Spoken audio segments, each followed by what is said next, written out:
For those who are very creative but high in neuroticism, how should one work to gain emotional stability in order to go out into chaos to do more creative things? That's a really good question.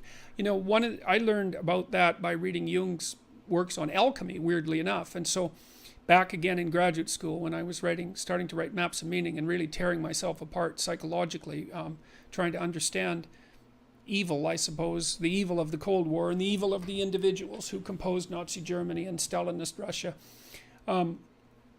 I was reading Carl Jung because he wrote his tracts on alchemy were a lot about self-transformation, and he talked about, it's hard to explain his works on alchemy, but suffice it to say that his advice was something like the advice he derived from the alchemist was that if you were going to mess around with very complicated and dangerous matters, that's a good way of putting it, that you should really put your life together. And so I would say the right way to deal with your neuroticism is to increase your conscientiousness, because we also know that the higher your conscientiousness, the lower your neuroticism. Conscientiousness does seem to keep neuroticism in check. And so I would say, and have said this to many people, clean your room, organize your life, like get a routine, get up every day at the same time, go to bed at the same time, establish disciplined habits.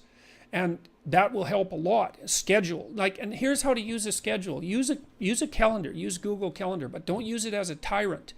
You want to use a calendar as if it's your confidant and advisor. And what you want to do is use the calendar. Sit down and open the calendar and think, okay, well, here's what I'm going to do. I'm going to design a week of days that I would really like to have.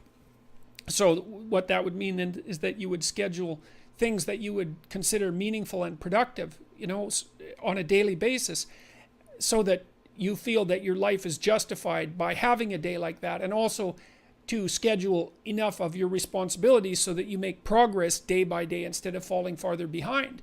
And what that'll do is, it doesn't directly affect your neurophysiology, but you're reacting as a neurotic person, a person high in neuroticism, say, you react to uncertainty and the unexpected with more physiological preparedness and more expenditure of energy than the typical person.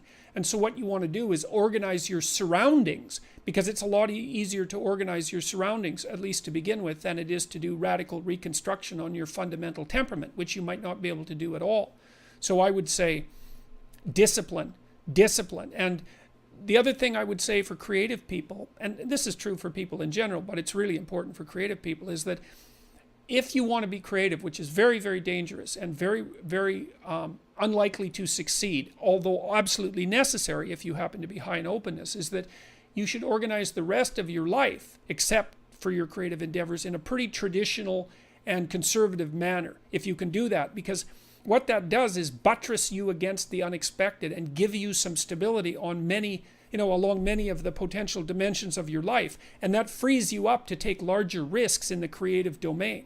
Now, it's hard for creative people to do that because they're sort of blasting out, laterally in all directions simultaneously. But you exhaust yourself that way, and you also risk scattering yourself